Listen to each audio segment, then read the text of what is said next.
여러분 반갑습니다. 김덕희입니다.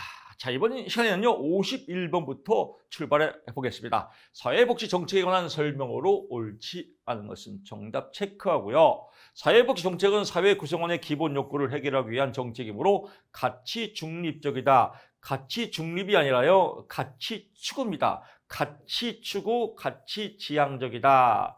라고 봐야 됩니다. 교재 혹시 잘못됐으면요, 수정 부탁드리겠습니다. 정오표 여러분들 제가 정리해서 다 올려드릴 테니까요. 정오표 먼저 꼭 확인하시고 공부하시기 바랍니다. 가치 중립적이 아니라 가치 지향적이다. 나머지 부분들은 뭐 특별한 건 없고요. 북유럽 국가들의 사회복지 정책은 영미권 국가들의 사회복지 정책에 비해서 보편주의, 연대주의적 성격이 강하다. 아하, 그렇구나 라고 보고요. 사회복지 정책을 통한 결과의 평등 지향은 일부 사회 구성원의 소극적 자유를 침해하는 결과를 가져온다라고 하는 건 무슨 뜻이냐면요. 결과의 평등을 하려면 있는 사람 거를 없는 사람으로 이렇게 가야죠. 그래서 총령이 맞아야 되니까요. 있는 사람 걸 뺏어야 되니까 개인의 자유, 소극적 자유를 침해할 수 있다라고 보는 겁니다. 52번 갑니다. 사회복지 정책의 역사에 관한 설명으로 옳지 않은 것은 우리나라 건강보험과 국민연금 중 적용 범위가 농업인까지 먼저 확대된 것은 국민연금이 아니라 건강보험입니다. 옛날에는 의료보험이라고 했죠. 건강보험, 의료보험이다라고 보고요. 1983년 독일의 질병보험은 최초의 사회보험이다. 비스마르크 정책에 의해서 나온 거죠. 1980년대 미국에서 의료보조, 또 요보, 아동가족부조 등의 공공부조 급여 순위 삭감되었다. 아하, 그렇구나. 이런 문항들도 개별적으로 나올 수 있습니다. 우리나라 최저임금제도는 1986년 최저임금법이 제정되어 1988년에 시행됐다. 제정은 1986년도, 시행은 1988년도. 이것도 포인트 잡으시고요. 영국의 베버리지 보고서에서는 아동수당, 포괄적 보건 의료 서비스뿐만 아니라 완전 고용도 강조했다. 베버리지 보고서 세 가지죠. 아동수당, 포괄적 보건 의료 서비스, 완전 고용 세 가지도 시험에 잘 나오죠. 53번 가보시죠. 맨날 나오면 똑같은 것만 나와요. 이런 바운다리에서 응용문제 나옵니다. 이런 거 여러분 맨날 받지 않겠습니까? 그래서 기출문제 또 파이널 모의고사 자주 보게 되면요. 응용 문제 나오더라도 다 맞출 수가 있습니다. 53번 갑니다. 다 맞출 필요도 없습니다. 뭐 어려운 과목을 25개에서 10개는 찍자 이런 여유로운 마음으로 공부하시면 아주 편안합니다. 다음에서 설명하는 이념은 자본주의, 자유주의, 시장개방, 뭐예요? 신우파, 신자유주의죠. 신자유주의, 신우파다. 시장경제를 강조했다. 딱 떨어지죠. 54번 갑니다. 보건복지부 지역자율형 사회서비스 투자사업. 지역자율형 사회서비스 투자사업은 세 가지가 있습니다. 지역사회 서비스 투자 사업이 하나 있고요. 그 다음에 가사간병 방문 지원 사업이 있고요. 그 다음에 산모 신생아 건강관리 지원 사업 이 세 가지가 있다. 그래서 여기서 해당되는 건 기억 디귿이네요. 그래서 이것도 시험에 잘 나옵니다. 다시 한번 갑니다. 지역 자율형 사회 서비스 투자 사업의 세 가지는 지역 사회 서비스 투자 사업, 그다음에 가사 간병 방문 지원, 또 산모 신생아 건강관리 지원 이런 사업들이 있다라고 보고요. 55번 갑니다. 사회투자국가는 뭐예요? 인적 자본, 사람에 투자하자, HRD, Human Resource Development. 그래서 인적 자본, 인적 투자에 해당하는 겁니다. 그래서 전통적 복지 패러다임으로 회귀하는 성향이 강하다. 강한 게 아니라 뭐예요? 약하죠. 약하다. 왜? 전통적 복지 프로그램은 국가 경제에서 도와주고 하는 거지만 여기서는 인적 자본, 개인의 투자를 강조하는 겁니다. 그래서 경제활동 참여 기회가 확대되고 경제성장, 사회통합 동시 추가, 인적 자본 나오죠. 사회적 배제 감소에 따른 더 큰 중요성을 부여했다.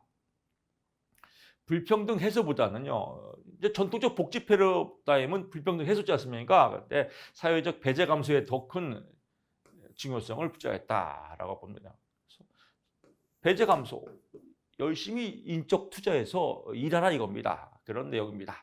경제적 내용이죠. 56번 갑니다. 에스핑 앤더슨의 복지국가 유형 중 조합주의 복지국가네요. 설명으로 옳지 않은 것은 여성의 노동시장 참여를 강조했다. 여성의 노동시장 참여를 강조한 것은요. 삼인주의, 사회민주주의 복지국가입니다. 삼인주의 복지, 가장 복지가 센 거죠. 그래서 사회권을 발휘해서 복지를 실현한다. 사회권에 포함되는 거 여성의 노동시장 참여도 강조하였다라고 보면 될 것 같습니다. 사회복지급여는 계급과 사회적 지위 밀접하게 관련 계급과 사회적 지위, 그래서 사회적 복지국가는 중도입니다. 중도 또는 조합주의 또는 보수주의 이런 겁니다. 그래서 사회적 지위를 유지하면서 사회 복지를 강조한 거 조합주의 복지국가입니다. 사회보험 원리를 강조하는 복지 정책을 주로 했다. 사회보험 원리, 사회복지에 해당되는 거고요. 가족의 중요성을 강조하는 종교와 문화적 신념의 영향성이 강하다. 그렇습니다. 가족의 중요성을 강조하는 종교, 특히 기독교, 문화적 신념, 그래서 가부장제도 뭐 이런 것들을 강조했다라고 보고요. 오스트리아, 프랑스, 독일, 북유럽 국가에서 유행하였다라고 보면 되겠습니다. 57번 갑니다. 사회보장 기본법에 명시된 사회보장 제도 운영 원칙이 아닌 것은 통일성은 없습니다. 통일성은 남북이 통일되는 겁니다. 통일성 사회보장 기본법에 없습니다. 58번 갑니다. 복지국가 발전 이론이라는 설명으로 옳은 것은 산업화 이론이네요. 산업화 이론을 다른 말로 뭐라고 그래요? 수렴 이론이라고도 하죠. 수렴돼서 산업화한다라고. 산업화 나왔으니까 딱 떨어지죠. 정답 1번입니다. 자본주의 나왔네요. 자본주의 산업화죠. 산업화 자본주의 성장 발전 동력이다. 그래서 자본주의 나오면 독전 자본이 아니라 산업화에 대한 이론이다라고 보고요. 서로 다른 유형의 복지국가라도 시간이 지나서 서로 산업화를 하면서 산업화, 경제 발전으로 서로 유사하게 수렴된다 나왔네요. 수렴 이론, 이것도 산업화 이론이네요. 계급 갈등의 정치적 과정, 계급 갈등 정치적 과정 나온 뭐예요? 마르크스주의의 이론에 해당되는 겁니다. 이익 집단이 노동자 계급의 정적인 힘이 국가 차원에서 결합될 때, 복지국가로 발전한다라고 나왔습니다. 이건 뭐예요? 결합됐다. 그래서 조합주의죠. 그래서 결합됐다, 조합됐다, 조합주의, 보수주의 이론이다라고 보시면 되겠습니다. 그래서 포인트만 잡으면 됩니다. 결합될 때 결합되었다, 조합주의, 계급 갈등, 마르크스주의, 수렴됐다, 수렴 이론, 산업화 이론, 산업화 수렴 이론, 찌찌뽕 이런 포인트만 찍으면 아주 쉽게 답을 구할 수가 있습니다. 59번 갑니다. 사회복지 정책 관련 원칙과 가치의 연결을 옳지 않은 것은 최소 극대화 원칙이다. 최소 극대화 원칙은 뭐예요? 롤즈가 주장했죠. 그래서 무지의 배일,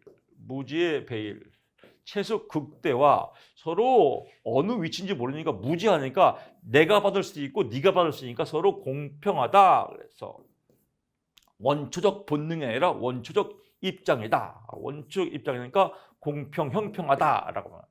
개인적 자유가 아니라 형평, 공평하다, 평등주의 분배다라고 보면 되겠습니다.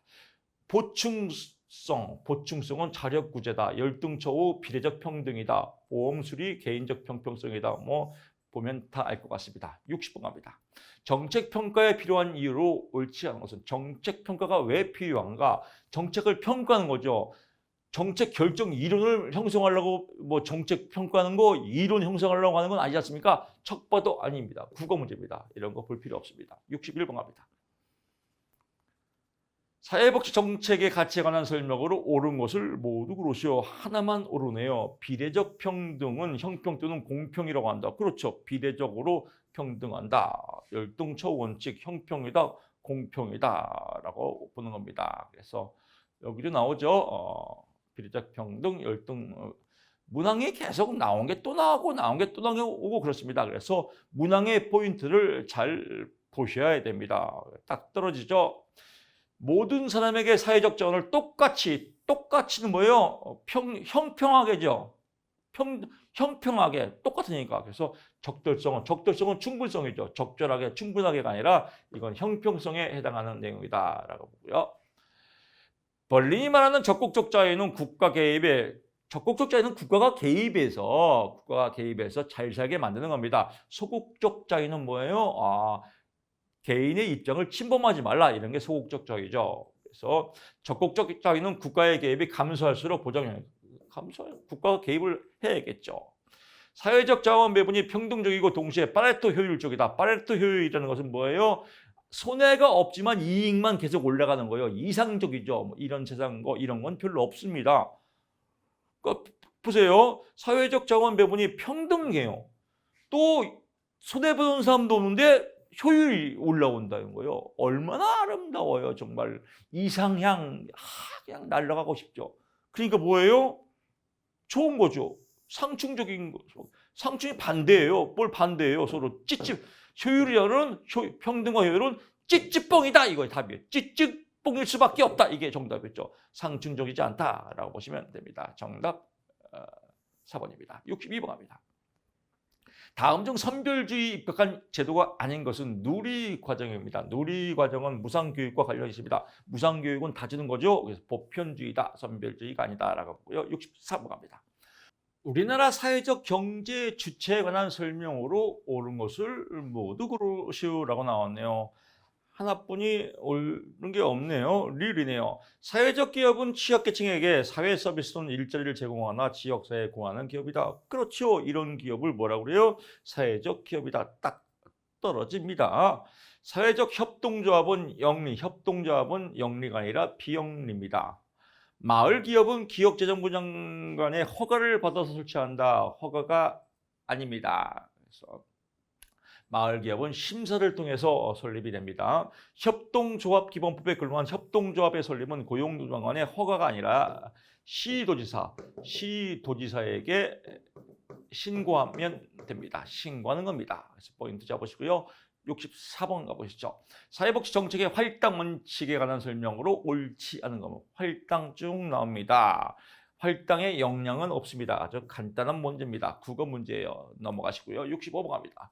사회복지 정책의 급여 형태 중 기회에 관한 설명으로 옳은 것은 기회 주는 거죠. 빈곤층 자녀에 대한 대학 입학 정원을 할당해주고 장애인의 의무 고용제가 해당된다. 이만큼 할당해주고 장애인의 의무 고용제에 해당되는 거니까 기회를 주는 거죠. 기회 딱 떨어집니다. 수급자가 직접 급여에 대한 결정, 급여에 대해 결정하고 정책 결정에 참여한다. 권한이 생기는 거죠. 권한 권력이죠. 목표 효율성이 가장 높은 급여 형태. 목표 효율성이 가장 높다. 이건 뭐예요? 현물급여죠. 현물급여. 수급자가 일정한 용도 내에서 원하는 재화나 서비스를 선택한다. 선택하는 건 뭐예요? 바우처죠. 취약계층의 경제적 문제를 근본적으로 해결하는 뭐니 해도 돈이죠. 그래서 돈이 준다. 그래서 현금 급여죠. 해결됐습니다. 66번 갑니다. 우리나라 사회복지재원에 관한 설명으로 옳은 것은 사회복지재원입니다. 정답 4번이네요. 국고보조금은 중앙정부 각 부처가 지방자치단체에 지원하는 재원이다. 뭐 딱 떨어지죠. 이걸 국고보조금이라고 하죠. 사회보장 주단 재원은 사회보장세가 아니라 뭐예요? 조세죠, 조세. 조세하니까 조세호 씨가 생각이 나네요. 국민연금기금은 특별회계에서 해당하는 예산이다. 국민연금기금은 지가 써있죠. 기금이죠, 기금. 기금에 따라서 운영되는 겁니다. 공공부조 시행에 필요한 모든 비용은 중앙정부가 부담한다. 중앙정부가 부담한 게 아니라 중앙정부 플러스 지방정부죠. 일반 회계 예산은 기금에 비해서 운영의 신축성이 낮죠. 일반 회계니까요. 낮다. 재원은 많지요. 재원의 범위는 좁다가 아니라 크다. 크다, 많다 같은 의미입니다. 67번 갑니다. 복지 혼합 경제. 이건 국어 문제입니다. 복지가 혼합됐대요. 혼합되면 뭐요? 1+1이죠.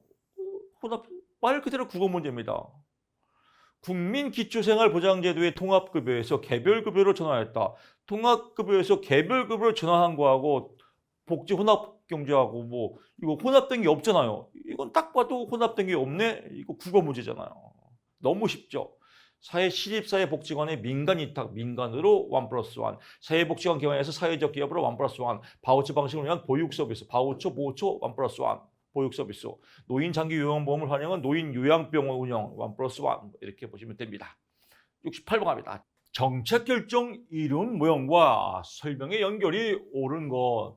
이런 문제 나오면요, 여러분들 땡 잡았습니다 이렇게 마음 먹어야 돼요. 근데 이런 문제 아직까지 헷갈려요. 그런 분들은요, 포인트를 못 잡아서 그래요. 포인트만 잡으면요, 아주 쉬운 문제입니다. 합리무형 나왔죠. 합리라는 말은 합리가 나와야겠죠. 그 다음에 최선의 정치학 대안을 찾을 수 있다. 최선이 나와야 됩니다. 합리 최선 나오면 합리 모형이고요. 만족 모형은 합리 모형의 반대를 제시한 겁니다. 어떻게 최선의 정책 대안을 찾을 수가 있어? 아니야. 만족하려면 제한이 있어야 돼. 제한된 만족, 제한된 합리가 있을 때 만족하지 다 만족할 수는 없어. 라고 해서 제한이라는 말이 들어가야 만족 모형입니다. 제한적이다. 제한적. 최적 모형은 마찬가지로요. 최적이 들어가면 됩니다. 점증 모형은 점차적으로 들어가는 겁니다. 다음 나왔죠. 기억, 띠긋이다. 그래서 합리 모형은 제한적이라는 말이 나와야 되는데 뭐 진보적이다 이런 거 아니다라고 보고요. 점증 모형 점차적으로 점증적으로 나오는 겁니다. 국어로 말하면 점증법이죠. 점차 이렇게 점증적으로 나오는데 이건 하나 알아두세요. 경제적 합리성과 초합리성 두 개를 짬뽕했다. 짬뽕한 건 뭐예요? 최적의 상태다. 최적 모형이다. 그래서 경제적 합리성 플러스 초합리. 오, 좋은 거 다 짬뽕했으니까 이게 최적이구나. 최적 모형이다. 이렇게 보시면 될 것 같습니다. 키워드만 찾으면요, 공부 겁나게 재밌습니다. 키워드를 못 찾으면요, 봐도 헷갈려요. 그래서 우리 김서복 카페 여러분들은 겁나게 공부 재밌을 겁니다. 문제 키워드 정답 째째뻥! 아주 좋습니다. 69번 가보시죠. 이건 뭐 국어 문제죠. 너무 쉬워요. 이건 서비스 문제예요. 이런 서비스 문제를 그냥 맛있게 먹으면 되는데 또 서비스를 연구하면 안 됩니다. 정부가 받아야 할 세금을 뭐라고 그래요? 조세죠. 조세 찌찌뽕 끝. 이건 뭐예요? 알 거 없어요. 교수님, 저는 재량 지출과 법정 지출을 알고 싶어요. 시험과 관계없이. Get ready! 조진 새끼! 쓸데없는 겁니다. 성격 고쳐야 돼요. 70번 가보시죠. 우리나라 서비스 전자바우처 제도. 전자바우처 알죠? 뭐 그냥 쉽게 말하면 상품권이라고 합니다. 상품권. 옳지 않은 것은 상품권 도입을 인해서 상품권을 전산화시킨 거죠. 관리하기 쉽죠. 상품권 전산화시켰으니까요. 행정서비스 전산화시켰으니까 어렵죠. 전자바우처 아니에요. 그러니까 전자바우처 시스템을 가졌으니까 사회서비스 행정부담이 대폭 줄어들겠죠. 말 그대로 전자로 상품권을 만들었으니까 감소시키죠. 국어 문제죠. 나머지는 한번 쓱 읽어보면 됩니다. 전자바우처 방식의 사회서비스는 2007년도에 최초로 도입했구나. 그렇구나. 여기서 응용 문제를 만들 수 있으니까요. 사회서비스 전자바우처 도입으로 인해 공급자 지원 방식에서 수요자 지원 방식으로 전환해요. 수요자는 받는 겁니다. 사랑은 주는 것이 아니라 받는 것이다. 사랑은 받는 것이 아니라 주는 것이죠. 사랑은 받는 것이 아니라 주는 것이다. 하여튼 노래가 그런 가사에 있죠. 전자바우처는 받는 사람이 받아야 기분이 좋지 않습니까? 그래서 받는 사람 위주다. 수요자 중심이다. 라고 보면 되겠습니다. 2012년 4개의 사회서비스 전자바우처 사업이 지정제에서 등록제로 전환되었다. 이거 시험에 나올 수 있습니다. 전자바우처 사업이 지정제에서 등록제로 전환한다. 시험 출제자는요, 문제 내는 거 뻔해요. 이걸 살짝 바꾸겠죠. 2012년 4개의 사회서비스 전자바우처 사업이 등록제에서 지정제로 전환되었다. 이렇게 문항을 바꾸겠죠. 이 기출문제 풀어보면 다 여러분 응용 문제도 풀 수 있는 겁니다. 그럼 뭐예요?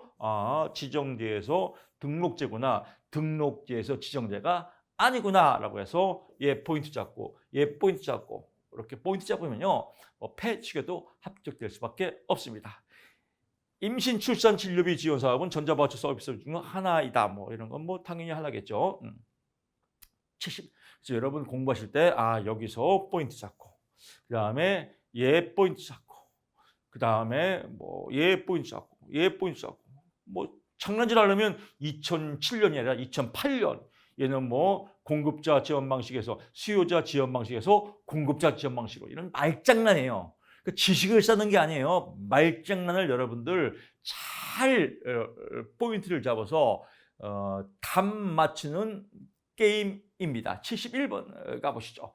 중앙정부의 사회보험성 기금에 대해서 물어보는 거네요. 옳은 것을 모두 그러시오. 기억, 디귿이 옳으네요. 그러면 고용보험과 공무원연금기금은 사회보험성 기금이구나 라고 체크 포인트 해두시고요. 그 다음에 니는 뭐예요? 예금보험기금 휴가지원. 이거는 사회보험성 기금이 아니라 금융성 기금이구나. 예금보험기금 나왔으니까 예금보험 나오면 얘는 금융성 기금이구나 라고 포인트 잡고요. 국민건강보험기금은 타먹는 게 아니에요. 그냥 국민건강보험 내놓고 우리 소멸되는 거 아니겠습니까? 그래서 건강보험은 사회보험성이 아니라 사회보험기금이 아니다. 이렇게 포인트 잡으면 되겠습니다. 그래서 국민건강보험료 내고 나중에 타먹는 거 아니잖아요. 그래서 뭐 그렇게 보시면 될 것 같습니다. 72번 갑니다. 정책 분석의 3P, 그래서 과정 분석, 산물 분석, 성과 분석이 있다. 그래서 과정 분석은 ing 뭐뭐 하는 과정이 나오겠죠. 정답 보게 되면 이익 집단의 영향 분석, 노인 장기 요양보험 제정에서 이익 집단의 영향을 어떻게 해나가는지, 영향이 어떻게 이루어지는지 이런 ing 과정, 이게 뭐예요? 과정 분석이다. 딱 떨어지죠. 이런 거 보면 안 돼요. 이런 거. 포인트 잡아야 돼요. 효과 나오네요. 효과는 뭐예요? 효과, 꽉 나왔잖아요. 그래서 꽉 찌찌뽕, 성과 보죠. 성과. 효과가 있다, 성과가 있다. 효과, 성과, 찌찌뽕. 또 여기 나오네요. 효과 나왔죠? 그럼 성과. 근데 이런 거 보는 사람이 있어요. 자활사업 참여자의 공공구조 탈수급 효과. 탈수급이 뭐예요? 이런 것도 분석할 수 있습니다. 이건 아주 2단 엽착입니다. 그래서 이런 거 필요 없습니다. 효과, 성과, 영향, ing, 과정. 효과 나오네. 효과도 성과. 미치는, 여기도 영향이 나왔지만 출산율 증가에 미치는 영향이에요. 미쳤다는 거예요. 그냥 하게딱 미친 게 아니라 도달했다. 그래서 ing가 아니라 도달한 영향이니까 이것도 성과죠. 그래서 미치는 효과, 성과 분석이다. 이렇게 보시면요. 이런 말장난을 잘 쳐야 됩니다. 그러면 아주 굉장히 쉬운 문제예요. 여기는 절대로 보면 안 돼요. 근데 이거 보면서 사회복지 역시 어려워 이러면 안 됩니다. 쉬운 문제예요. 73번 갑니다. 우리나라 국민기초생활보장제도에 관한 설명으로 옳은 것을 모두 고르시오. 리을만 옳으네요. 허를 찔르네요. 한 개만 옳아요. 생계급여와 의료급여의 소관부처는 보건복지부다. 그렇구나 라고 포인트 잡고요. 교육급여는 교육부가 담당하고 자활급여는 고용노동부가 담당한다. 자활급여는 어디서 담당해요? 보건복지부죠. 그래서 보건복지부다. 주거급여의 지원 대상은 중위소득 40%. 이거는 이제 교재가 혹시 잘못된 분들은 수정 부탁드리겠습니다. 법이 개정됐어요. 46%입니다. 40%도 아니고 45%도 아니고 46%입니다. 라고 보고요. 2014년 12월 국민기초생활보장법 이후에 부양의무자 기준이 법 개정 이전보다 강화가 아니라 뭐예요? 약화되었다라고 보시면 될 것 같습니다. 74번 가보시죠. 사회보장기본법의 상위 사회보장에 관한 설명으로 옳지 않은 것은 5번이네요.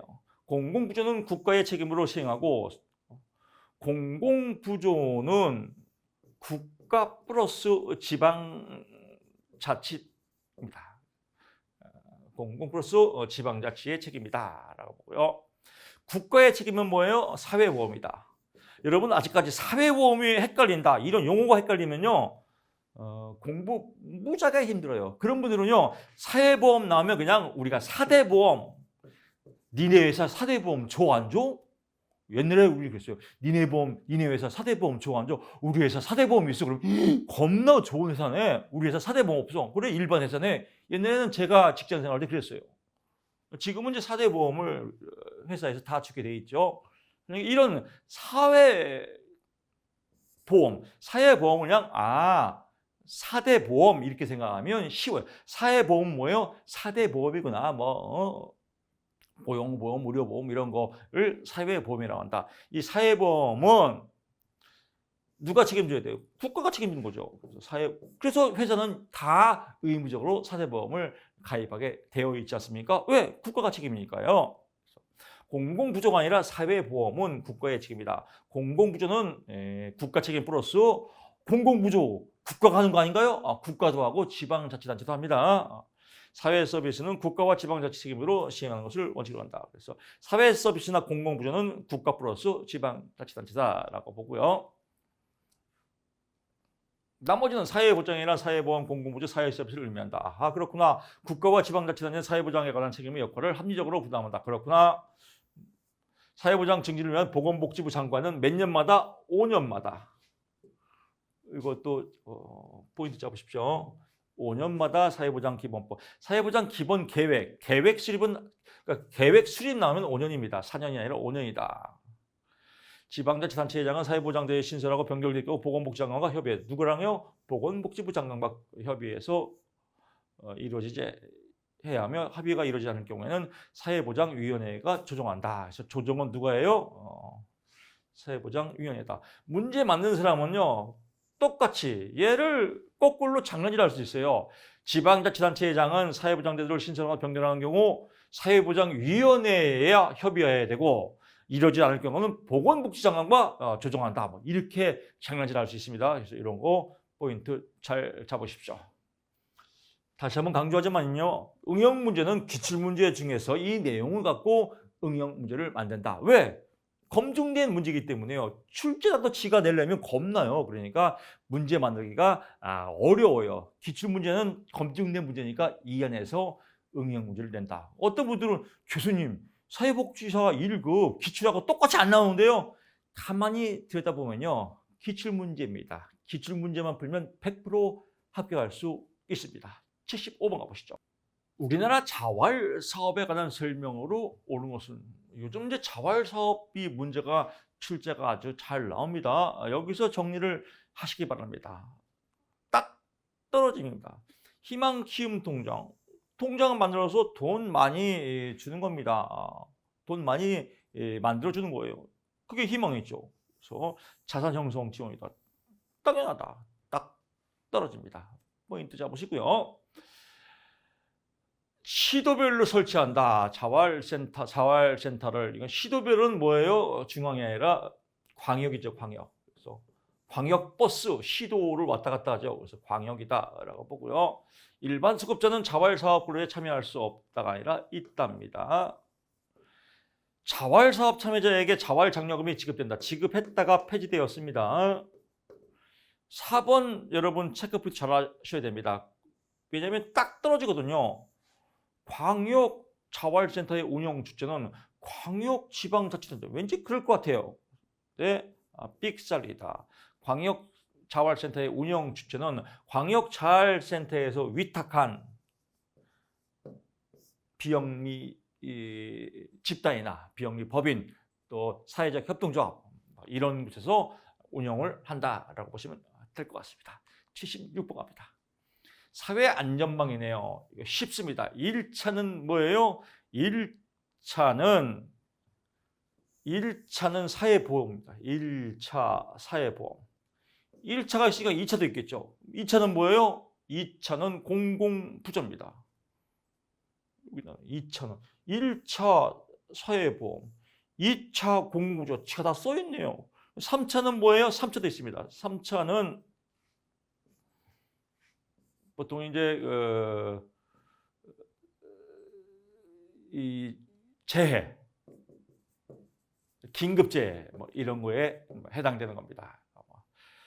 여기 3차는 안 나왔으니까요. 정답 체크하면요. 옳지 않은 거니까 1차적 사회안전망은 1차적 사회안전망, 사회보험과 공공부조는 각자의 목표에 따라서 엄격히 구분한다. 엄격히 구분한 게 아니죠. 서로 맞다리, 같다리 한다. 관계가 있다라고 보시면 될 것 같습니다. 답 나왔습니다.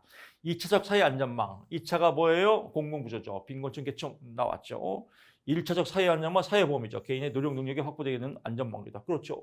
사회보험, 사대보험이니까요. 딱 떨어집니다. 길지만 쉬워요. 포인트만 잡으면 아주 쉽습니다. 77번 갑니다. 현금급여와 현물급여의 장단점에 관한 설명으로 옳지 않은 것은 현물급여 쌀로 주는 겁니다. 현금급여 돈으로 주는 겁니다. 쉽죠. 돈으로 주면 뭐요? 돈 갖고 또뭐 로또 사거나 또 주식하거나 또는 비트코인 살 수 있지 않습니까? 그래서 오남용 위험성이 크죠. 뭐가요? 돈이 뭐예요? 현금이죠. 현금급여죠. 현물급여가 아니라 현물급여다. 쌀 사라고 돈 줬더니 이걸로 비트코인 샀구나 이겁니다. 오남용 위험이 크다. 뭐 느낌 팍 알죠? 그렇습니다. 알면 쉽습니다. 옳은 건 현금 급여는 그렇죠. 선택권이 보장할 수. 선택권 좋죠 소비자가. 왜 쌀만 사는 게 아니라 쌀도 사고 라면도 사고 빵도 살 수 있으니까요. 현금 급여는 사회복지기관 운영비에 뭐 이런 나머지는 쉽습니다. 용어만 알면 돼요. 현물은 쌀, 현금은 돈. 78번 갑니다. 1942년 베버리지 보고서는 뭐예요? 특징이 다 주는 거예요. 보편주의입니다. 똑같이 주는 겁니다. 보편주의다라고 보고요. 특징이 아닌 것은 빈곤계층을 개성으로 하는 선별적 답 나왔네요. 선별이 아니라 누구나 다 똑같이 주는 보편주의다. 딱 떨어집니다. 답을 찾으면 쉽습니다. 그 다음에요. 정액부담, 정액급여의 원리를 바탕으로 한다. 똑같이 주고 또 똑같이 걷는다. 베버러지는 이것도 시험에 나온 적 있습니다. 결핍, 궁핍이라고 합니다. 결핍, 질병, 무지, 불결, 나태를 5대 악으로 규정한다. 여기서 응용 문제 나온 적 있습니다. 베버러지는 결핍, 질병, 무지, 불결, 나태보다 낮잠 이렇게 나오면 낮잠은 아니다. 이렇게 보시면 되겠죠. 진짜 낮잠으로 나왔나요? 이그잼플 예를 들면 그렇습니다. 정액부담의 원칙은 보험료의 징수와 관련한 행정비용 절감할 수 있다. 똑같이 내는 거니까요. 부담하는 거니까요. 당연히 관리하기가 쉽겠죠. 노령, 장애, 실업, 질병 등 같은 사회적 위험들 하나의 국민보험에 통합적으로 운영했습니다. 이것도 지금 나온 적 있습니다. 그래서 베버리지 보고서는 통합, 똑같이 이런 거 생각하시면 됩니다. 79 갑니다. 우리나라 산업재해 보상제도입니다. 특징이 아닌 것은 당연 적용 사업자 중 미가입 사업장에 이것도 국어 문제예요. 떡공장 당연히 가입해야 돼요. 근데 떡공장에서 산재보험을 가입을 안 했단 말이에요. 근데 다쳤어요. 그래도 뭐예요? 보상받을 수 있습니다. 떡공장에 산재를 안 들었더라도 당연히 가입될 떡공장이니까 안 들었더라도 보상을 받아야 된다. 이런 말입니다. 국어만 알면 쉽습니다. 보험료의 업종별 상이한 보험료를 적용한다. 당연하겠죠. 너무 쉽습니다. 80번 갑니다. 국민연금 보험료 부가가치 계상 소득 상한선과 소득 하한선. 이것도 아주 골 때리는 문제입니다. 아주 하염없이 어렵게만 느껴지죠. 보고 또 보고 1시간만 봐도 모르는 사람이 엄청 많습니다. 하지만 1시간 걸리는 거 노 땡큐입니다. 절대로 하면 안 됩니다. 1분에 맞춰야 돼요. 국민연금 보험료. 연금 되는 거예요. 국민연금 내는 겁니다. 타먹는 거니까 내고 타먹지만 나중에 못 벌 수 있죠. 너무 많이 내면 억울해요. 이런 거에 대한 일반적인 얘기가 있지 않습니까? 그겁니다. 내 월급이 1,000만 원이에요. 1,000만 원 받으나 2,000만 원 받으나 3,000만 원 받으나 말만 들어도 좋네요. 그냥 국민연금은 100만 원만 내라 라고 하는 게 상한선이에요. 부자들 돈 많이 번 사람은 좋겠죠. 100만 원만 딱 돈을 많이 벌어도 그냥 100만 원만 딱 내니까요. 하한선은 뭐냐면요. 면제시켜주는 거예요. 이 정도 수입인 사람은 안 내도 된다. 근데 하한선을 높여요. 만약에 100만 원이다. 만약에 수입이 300만 원이다. 근데 안 내도 돼. 그럼 뭐예요? 그만큼 가입자가 줄어들겠죠. 그런 내용입니다. 이해하면 쉽죠? 1분 안 걸렸습니다. 답 딱 나왔어요. 소득 상한선을 낮게 유지할 경우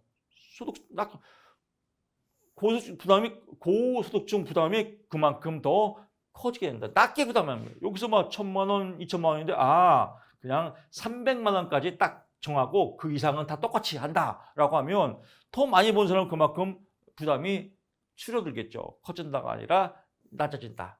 이해하면 겁나게 쉬운 문제입니다. 나머지 부분들은 이제 의미를 알았으니까요. 의미만 아니면 쉬워요. 하나 더 가볼까요? 소득 상한선 쭉 했죠. 하한선 할게요. 소득 하한선을 높게 설정했단 말이에요. 하한선. 예를 들면 소득이 50만 원 이상은 안 내도 된다. 근데 소득이 500만 원 이상도 안 내도 된다. 그러면 가입자가 취소되겠죠. 하한선을 높게 설정할 경우 국민연금 가입자 규모가 감소한다. 당연히 감소겠죠. 아, 이런 내용이구나. 이거 국어 문제네. 아, 진짜 공부가 왜 이렇게 재밌는 거야. 아니까 미치도록 재밌는데 이 문제 다 봤으면 좋겠어. 이런 느낌이 뿜뿜 올라오실 겁니다. 81번으로 가보시죠. 국민기초생활보장제도 국기법이죠. 특징으로 옳은 것은 선정 기준은 기준 중위소득입니다. 평균소득이 아니라 중위소득이다. 딱 떨어지죠. 대상하고나 행정관리 비용이 사회보험보다 저렴하다라고 해요. 사회보험은 뭐예요? 4대 보험이라고 했습니다. 4대 보험. 그런데 국민기초생활보장제 국기법을 정하려면 자산조사를 해야 돼요. 이거 되게 힘들어요. 자산조사. 행정관리 비용이 뭐예요? 많이 들겠죠. 이유는 뭐예요? 자산조사를 해야 되기 때문에 재원은 기금이다.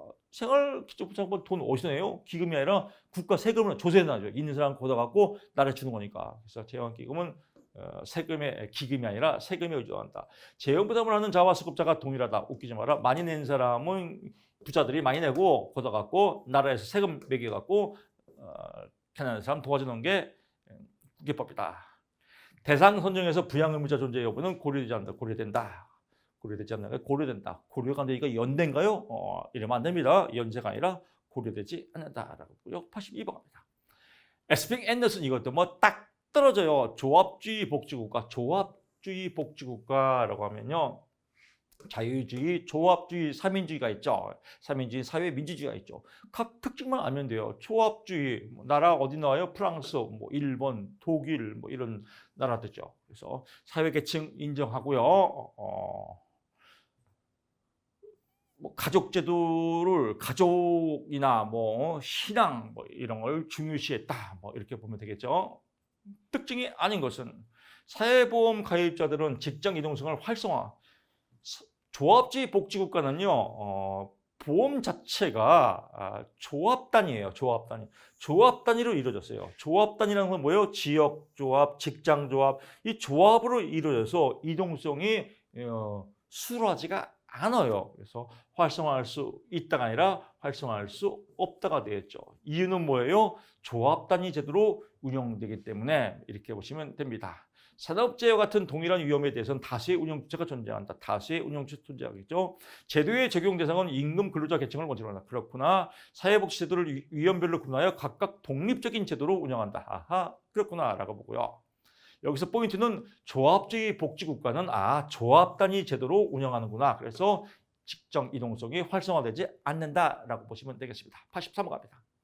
존 롤스라고도 하고요. 존 롤스라고도 하고 시험 문제가 존 롤즈로 나올 때도 있습니다. 똑같은 말입니다. 무죄의 베일. 모른다 이거예요.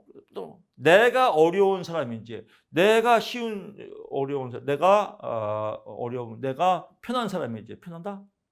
더 쉽게 말하면 이거죠. 우리 집 아파트가 5억이에요. 5억인데 5억이 부자예요. 부자가 아니요. 부자일 수도 있고 아닐 수도 있다. 모른다는 겁니다. 이게 무지배요. 또 알고 봤더니 5억, 예를 들면입니다. 5억이면 비싼 거 아닌가요? 이렇게 하는 분 계실까 봐 예를 드는 겁니다. example. 5억. 근데 5억 있는 아파트 사는 사람은 나라에서 100만씩 준다. 나도 타먹을 수 있겠네? 이런 것들이 말하는 게 존 롤스입니다. 그래서 무지의 배열, 모른다 이거예요. 원칙적 본능이 아니라 샤론틀의 원칙적 상황이다. 왜? 모르니까. 차등 원칙은 다 서로 차등이 있겠죠. 모르니까. 5억인지 10억인지. 획일적 평등 사회가 아니죠. 왜? 모르니까. 그래서 5억이 부자인지 가난한지 모르잖아요. 획일적이에요. 또 나도 타먹을 수도 있고 못 타먹을 수도 있고 이런 것들이 특징이다. 그래서 획일적 평등 사회가 아니다. 최소 극대의 원칙. 그래서 해당되면 돈을 몰빵해서 극대화로 준다. 이게 최소 극대의 원칙이다. 해당될지 안 될지는 모른다. 무지의 배일 원칙적 상황이다. 이렇게 보시면 될 것 같습니다. 84번 갑니다. 후기 산업사의 특징이 쉽습니다. 후기 산업사니까 그냥 최근 노인 부양비가 최근 뭐예요? 노인 문제, 노인 인구가 증가하죠. 그래서 노인 감소가 아니라 증가다. 이건 인문학 문제면 쉽습니다. 85번 갑니다. 최근 20년간 우리나라 사회복지 이것도 인문학 문제입니다. 높은 수준의 경제 성장이 지속됨에 따라서 지금이 뭐 높은 수준의 경제 성장이에요. 점점 어려워지죠. 그래서 빈곤층이 점점 올라가서 중산층도 빈곤층화 되고 있지 않습니까? 그게 요즘이에요. 그래서 높은 수준의 경제 성장이 지속됨에 따라서 복지 재원 마련이 용이해졌다. 용이하지 않죠. 그래서 재원 마련이 한계에 다다랐다라고 보는 겁니다. 먹고 살기 힘들다 이렇게 보시면 될 거예요. 물가는 올라가고 돈의 가치는 떨어지고 인플레이션, 스태그플레이션 뭐 이런 것들이 요즘 상황이지 않습니까? 86번 갑니다. 이것도 뭐 이건 하도 많이 나왔죠. 또 나와네요. 소득 빈곤 이거 꼭 나옵니다. 이런 건 그냥 먹고 들어가는 겁니다. 옳지 않은 것은 로렌츠 곡선이죠. 그래서 인구 누적, 소득 누적에 따라서 45도 대각선 방향일 때가 똔이다. 그래서 대각선일 때가 뭐 동일한 형평의 관리다. 그래서 평등의 관리다. 로렌츠 곡선에서 수직선은 모든 개인이 동일한 수준. 수직선이 이겁니다. 수직선이 이거죠. 수직. 이건 뭐예요? 대각선이죠. 45도 대각선. 대각선일 때가 평등이다. 수직일 때가 불평등이다. 라고 합니다. 그래서 수직선은 모든 개인이 동일한 수준의 소득을 가지고 있다는 것을 의미한다. 웃기지 마라. 불평등 상태다. 라고 보시면 됩니다. 그래서 수직선이 아니라 이건 대각선일 때죠. 대각선이다. 나머지는요. 뭐 문항 엄청나게 많이 나왔습니다. 뭐 많이 익숙하죠. 결국은 문항이 익숙해야 돼요. 익숙하면 쉬워져요. 익숙하려면 용어가 이해가 돼야 돼요. 용어가 이해가 되면 즉 국어가 되면 쉬워요. 국어가 되고 문항이 익숙하면 아주 쉬운 문제입니다. 진위계수의 값은 0에서 1이다. 그래서 1이 될수록 불평등이다. 값이 클수록 1이 크니까요. 0.4 이상이면 불평등이 됩니다. 상대적 빈곤은 소득 불평등과 관계가 있다. 상대적 뭐 그렇구나. 그래서 당연히 뭐 상대 빈곤은 불평등과 관계가 있겠죠. 소득 빈곤의 측정만으로 삶의 다양한 문제를 포착하기는 어렵다. 뭐 그렇겠죠. 계층이 뭐 나머지 쉽습니다. 87번 갑니다. 공공부조에 관한 설명으로 옳은 것을 모두 고르시오. 니은만 고르네요. 공공부조. 나라에서 어려운 사람 도와주는 게 공공부조죠. 신청 과정 고친다. 과정 고치지 않는다. 고치죠. 자선조사하죠. 자선조사하니까 행정비용이 많이 들겠죠. 중앙정부가 단독으로 공공부조 책임을 지는 것은 세계적 현상이다. 공공부조 앞에 설명했죠. 설명이 다 똑같아요. 공공부조는 뭐예요? 중앙정부 플러스 지방자치단체죠. 사회보장제도 중 공공부조는 투입 재원 대비 소득 재분배 효과가 가장 낮다라고. 공공부조는 뭐예요? 있는 사람을 세금 걷어갖고 없는 사람 다 일해 주는 겁니다. 소득 재분배가 크죠. 그래서 가장 낮다가 아니라 크다라고 보겠습니다. 88번입니다. 우리나라 사회복지정책 중 빈곤층을 대상으로 한다. 보육급여는 아니다라고 보시면 되고요. 추가적으로 생계, 주거, 의료, 교육급여 있고요. 또 뭐가 있습니까? 장해차 추가로 해서 장제보험, 해산급여, 장제급여, 해산급여, 자활급여. 그래서 이 세 가지, 네 가지, 7가지가 빈곤층을 대상으로 한다.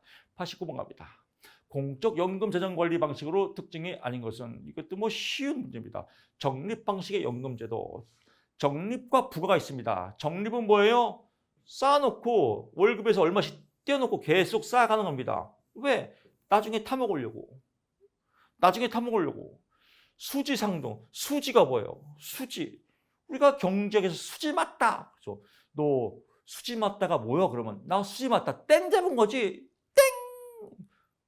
국어가 안 되는 거예요. 국어. 그래서 용어가 중요합니다. 수지 맞다는 것은 수입과 지출이 맞다. 이게 이제 경제적 용어예요. 즉 서로 똔똔이 된다, 상등이 된다 이겁니다. 내가 낸 만큼 나중에 타먹는다. 이게 수지상등이죠. 적립은 나중에 타먹으려고 모아놓은 거니까 원칙에 고려하지 않는다. 고려해야죠.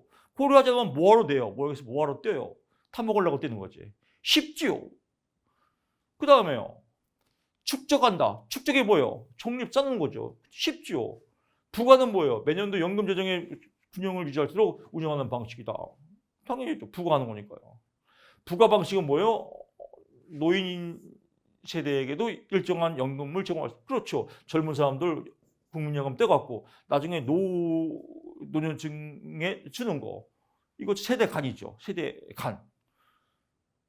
젊은 친구들이 싫어하는 거잖아요. 내 거 월급에서 엄청 많이 국민연금 떼갖고 나중에 나 못 받을 수 있다. 지금 나이 드신 분을 다 먹고 나는 못 받는다. 이런 불만이 뉴스 보면 나오지 않습니까? 이게 부가 방식의 단점이 되겠죠. 적립 방식의 연금제도는 저축, 적립, 쌓아놓는 거니까 저축이죠. 너무 쉽죠. 국어만 알면요. 이런 문제 되게 쉬워요. 이런 문제가 어려운 사람들은 왜 어려워요? 국어가 안 되는 거예요. 이제 국어 다 됐죠? 90번 갑니다. 정책 평가에 관한 설명으로 옳지 않은 것은 정책 평가를 하면 일단 목표를 정해야죠. 목표가 우선이죠. 측정 용이성보다 우선한다. 웃기지 마라.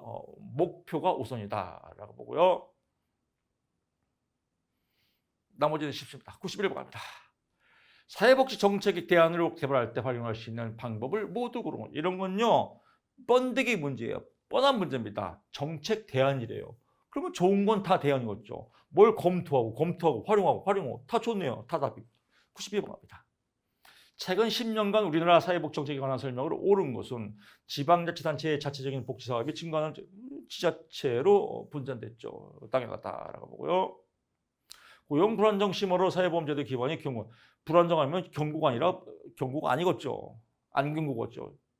국가 문제죠. 사회복지 정책의 총 지출이 감소하는 총 지출. 사회복지 정책에서 뭐예요? 지출이 늘어나겠죠. 여기서 잠깐 사회복지 정책의 총 지출이 증가 추세니까 사회복지사들 많이 뽑는다 안 뽑는다? 많이 뽑아요.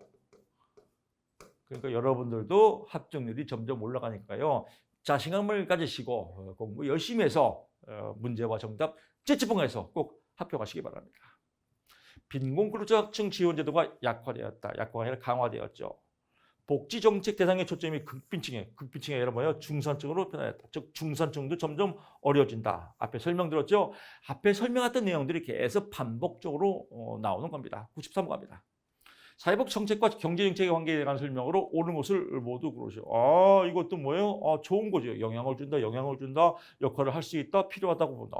다 좋은 말이구나, 다 답이구나. 번데기 문제입니다. 뭐가 알 거 없어요. 94번 갑니다. 소득 재분배에 관한 설명으로 옳지 않은 것은 소득 재분배는 시장의 기능에 따라서 1차적으로 소득이 분배되는 것을 말한다. 1차적 소득 재분배는 뭐예요? 공공부조죠. 공공부조는. 있는 사람 세금 받아갖고 없는 사람 나라에서 지원해주는 공공부조죠. 그래서 1차는 공공부조고 2차는 그래서 시장의 기능은 2차적이죠. 2차적이다. 소득 재분배는 세대 내 재분배와 그렇죠. 세대 내에서 수평적으로 분배하는 거. 세대 간 젊은 세대와 노인 세대 간의 구분이 있다라고 보고요. 정부가 조세 정책과 사회복지 정책 등을 통해서 실현한다. 그렇구나라고 보고요. 95번 갑니다. 국민연금의 연금보험료와 연금급여액에 관한 설명으로 옳은 것을 모두 고르시오. 겁나게 어렵게 느껴지지만 아주 쉬운 문제입니다. 답 체크하면요. 기억, 니은, 니을입니다. 디귿이 삑사리네요. 2008년 이후 급여 수준을 결정하는 비례상수. 비례상수가 뭐예요? 몰라도 돼요. 그냥 쌍수가 나왔나 보다. 쌍수 갑자기 쌍꺼풀 수술이 생각나네요. 매년 0.5%다. 이거 응용 문제 나올 수 있습니다. 0.5가 아니다. 0.15로 나올 수 있습니다. 0.15도 아니다. 그럼 뭐예요? 0.015%이다. 이것만 외우시면 됩니다. 그래서 감소한다. 증가한다고 나올 수 있겠죠. 증가가 아니라 감소한다. 뭐가 0.015가 어떤 것이 쌍수가 이렇게 보시면 될 것 같습니다. 포인트 잡았고요. 나머지는요. 저소득층의 유력의 설계이다. 그렇구나. 소득 재분배 기능이 가다. 그렇구나. 그래서 연금액은 지급사에 따라 기본연금액과 부양가족연금액을 기초로 선정한다. 아하 그렇구나라고 보시면 되겠죠. 6번으로 가보시죠. 노인장기요양보험의 급여에 관한 설명으로 옳은 것을 모두 고르시오. 옳은 것 니은, 디귿, 리을이네요. 기억이 삑살이네요. 시설급여 제공기관에서 노인의료복지시설인 노인전문요양병원이 포함된다. 이것도 똑같이는 출제가 안 되지만 형식에 따라서 이 문항 시험에 많이 나옵니다. 노인 전문 요양병원, 병원은 사회복지시설이 아니다. 즉 의료복지시설도 아니고 사회복지시설도 아니다. 이거 엄청나게 많이 나옵니다. 답 딱 떨어지죠. 기억은 삑살이고요. 노인장기요양보험에서 재가급여를 시설급여에 우선한다. 아, 재가급여가 즉 방문해서 하는 재가급여가 시설급여도 또 당연하겠죠. 재가급여는 방문 요양, 방문 목욕 등이다. 그렇구나. 특별현금급여에는 가족요양비는 가족요양비는 특별현금급여구나. 현금급여, 가족요양비, 비니까요. 현물급여가 아니라 현물급여다라고 보시면 되겠고요. 97번으로 가보시죠. 국민건강보험료 경감대상자입니다. 기억 디귿 리은이에요. 니은이 아니다. 60세 인자. 60세가 아니라 뭐예요? 65세다라고 보고요. 취직자, 장애인 등록, 장애인 복지법에 따른 등록한 장애인, 섬, 벽지, 농어촌 등 대통령이 정하는 지역에 거주하는 자, 그렇습니다. 쉽죠? 98번 갑니다. 우리나라 산업재해보상보험금에 대한 설명으로 옳은 것은 장애급여는 등급에 따라서 연금이나 일시금으로 지급된다. 딱 떨어지죠. 아, 그렇구나 라고 보고요. 업무와 재해 사이의 인과관계에 상관없이 인과관계 있습니다. 산업재해보상금은요, 퇴직해도 소멸되는 게 아니라 받을 수 있습니다. 산업재해보상은 보건복지부 장관이 아니라 고용노동부 장관입니다. 고용노동부 장관이다. 각종 민간사회단체는 사회재해보상금의 임의 적용이 아니라 뭐예요? 의무 가입입니다. 임의 적용이 아니라 의무 가입이다. 의무 적용이다. 라고 보시면 될 것 같습니다. 99번입니다. 용어가 눈에 들어와야 돼요. 용어만 눈에 들으면 답은 치절로 내 것이 됩니다. 99번입니다. 굿땡이네요. 우리나라 자영업자의 고용보험에 관한 설명으로 옳지 않은 것은 구직급여는 90일에서 204일이다. 웃기지 마라. 구직급여는 120일에서 210일이다. 얘를 거꾸로 하면 210일입니다. 자영업자고요. 그 다음에 뭐예요? 근로자는 120일에서 270일까지입니다. 그래서 이 두 가지 포인트 잡고요. 본인의 희망에 따라 가입이 가능하다. 그렇구나. 구직급여를 받기 위해서는 재취업을 위한 적극적인 노력을 하여야 한다. 그렇구나. 자영업자도 직업력 개발 훈련을 받을 수 있다. 아, 그렇구나. 보험료를 체납한 사람에게도 실업급여를 지급하지 아니할 수 있다. 아하, 그렇구나. 라고 보시면 되겠죠. 100번 문제 가보시죠.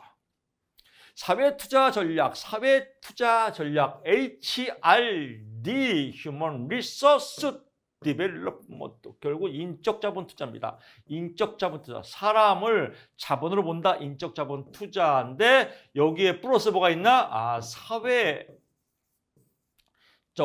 가치가 있어야 된다라고 하는 게 사회투자 전략이다. 그러면 사회적 가치는 뭐예요? 기회를 똑같이 주어야 한다. 그래서 기회의 평등, 기회를 똑같이, 결과는 모른다. 이제 기회만 똑같이 주고 이제 알아서 해라라고 하는, 왜 알아서 하는 게 인적 자본이지 않습니까? 시장 원리를 정해서. 그래서 기회의 평등을 지향하였다. 라고 보면 되겠습니다. 사회투자 모형에서 개인 인적자원은 인적자원의 사회투자 모형에서 인적자원입니다. 그러면 사회적 가치가 있는 인적자본론이에요. 결과의 평등이 아니라 기회를 똑같이 준다. 결과는 모른다. 결과는 개인에 따라서 알아서 해라. 그래서 기회만 똑같이 준다. 그래서 기회의 평등을 지향한다라고 보시면 될 것 같고요. 뭐 아동 세대의 교육 기회 평등 나오죠. 뭐 나머지는 읽으면 다 이해가 될 것 같습니다. 자, 이렇게 해서 이번 시간 강의를 마치는데요. 어렵게 느껴지는 부분입니다. 근데 강의를 들으면 이거 재밌는데, 이해가 되는데, 할만한데, 이런 느낌이 들 겁니다. 가장 어려운 과목입니다. 이런 느낌이 들 때 여러분의 합격은 100% 보장되었습니다. 쉽다 하시면 쉬워집니다. 공부가 아름답고 이쁘게 느껴질 겁니다. 여러분의 합격을 응원하면서 저는 다음 시간에 찾아뵙겠습니다. 고맙습니다.